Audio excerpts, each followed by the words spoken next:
Hello, everyone, and welcome to Daily Grace with Pastor James. So glad that you joined me in this episode. Thank you so much for always listening to Daily Grace with Pastor James.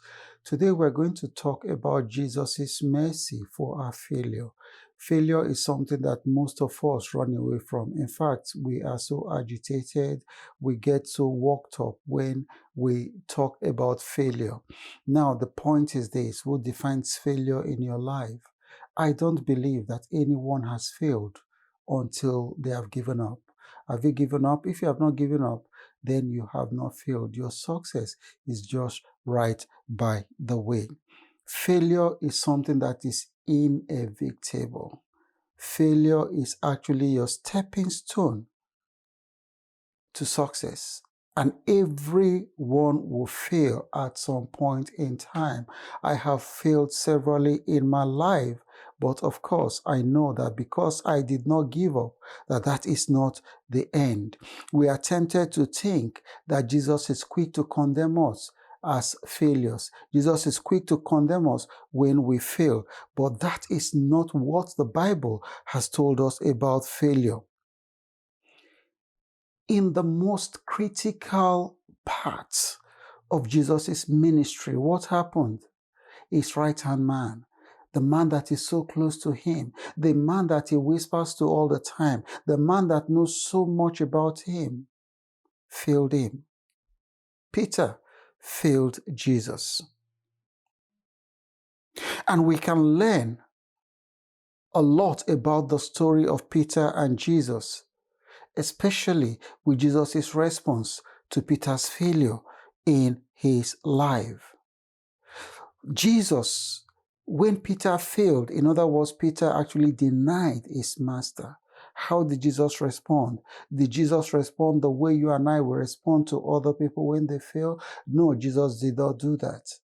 There was a way he responded. The first thing he did is that Jesus wasn't shocked. He wasn't surprised about Peter's failure. And that is why Jesus forewarned Peter that he was going to fail.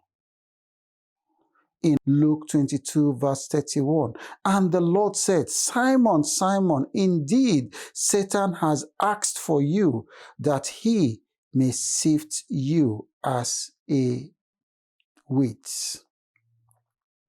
Jesus wasn't surprised about Peter's failure. In fact, the Bible tells us in Psalm 103 verse 14, for he knows our frame. He remembers that we are dust. God knows that there are times in our lives where we will fail because our nature, we are frail. We are weak, so there are certain things that trip us off. But even when we trip and fall, we should stand up. The second thing that Jesus did in response to Peter's failure is that Jesus prayed for Peter. And in the same vein, I can tell you, even in your failure, Jesus is praying for you. In Luke 22, verse 32, but I have prayed for you, he said to Peter, that your faith should not fail. Jesus is praying for you too. How do I know that?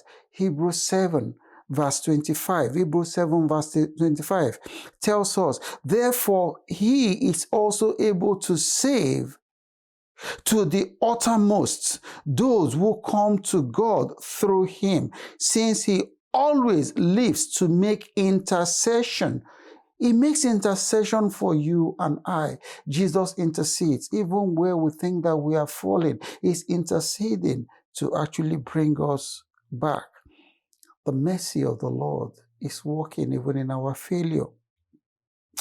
The third thing is, even if you don't believe in yourself, even if other people don't believe in you, Jesus believes in you. Jesus believes in you. Not just a partial belief, but a full belief that even when you fall, you are going to recover. You are going to recover from whatever failure that you think you are suffering from right now, because Jesus himself expects you to recover. Luke 22, verse 32. Luke 22, verse 32, the B part. Jesus did not say, if you return to me. He said, when you have returned to me, strengthen your brothers, because those ones too are going to fail. Those ones too are going to fall. So Peter, when you have returned to me, strengthen your brothers. Jesus expected him to recover. And as Christians, as children of God, there is a Bible passage that we should always have at the back of our mind, and that is Proverbs 24, verse 16. Proverbs 24, verse 16 says, for a righteous man may fall 7 times and rise again. It doesn't matter how many times you are falling, you are going to rise again. Even the good people, even the tough people, even the most brilliant people, they also fail. In fact, the most brilliant people will tell you that they have failed several times before they hit their success. We'll make wrong decisions in life. We'll hurt people, especially the ones that we care about, and worse still, we'll fail repeatedly. But Jesus is there to help us. He believes in us. His belief is not limited by our failures. He always wants to be there for us. Guess what happened on Easter Monday morning? Just days after Peter's failure, days after Peter had denied his master. When the angels were actually talking about Jesus' resurrection, guess what they said in Mark 16, verse 7. Mark 16, 7. He said, but go tell his disciples and Peter. Go tell his disciples and Peter. See, Peter was specifically mentioned. Why? Because Peter is somebody that Jesus always wants to be in the scene. He wants Peter to be in the amazing story that is going on. And Jesus also wants you and your life to be in the amazing story that is going on, of things that he's doing in your community, things that he's doing in your church, things that he's doing in your life. He wants you to be that amazing story. The fourth thing, Jesus shows us mercy when we are down. After Jesus' resurrection, it's safe to say that Peter was still feeling that failure, that denial. But the angel says, go and tell Peter. In John 21, Peter and other disciples went fishing, and they fished all night, but they caught nothing. And when Jesus Christ came to them, of course, if it's you and I, we would have just laughed. Yes, you deserve it, because you are a failure. No, Jesus did not tell them that. Jesus just told them to cast their nets in the right place, and they caught a lot. That is Jesus' mercy for us. Jesus will not put you down because of your failure. Jesus has a way of tendering and caring for you and I. Your failure is not final until you give up. God's mercy never depends on what you do. God's mercy is on the love that he has for you. God still has more mercy for us than we can ever think about. Lamentations 3, 22 to 23 says this. It says, through the Lord's mercies we are not consumed, because his compassions fail not. They are new every morning. Great is thy faithfulness.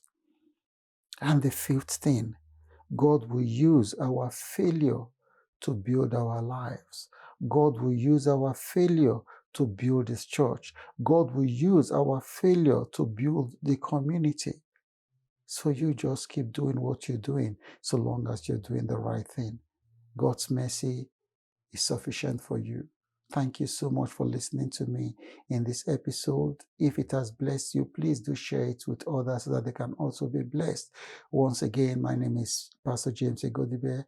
I pastor RCCG Solid Rock Parish, Derby, 55 Woods Lane, DE 22 3UD. Thank you, and I'll see you in the next episode. Bye.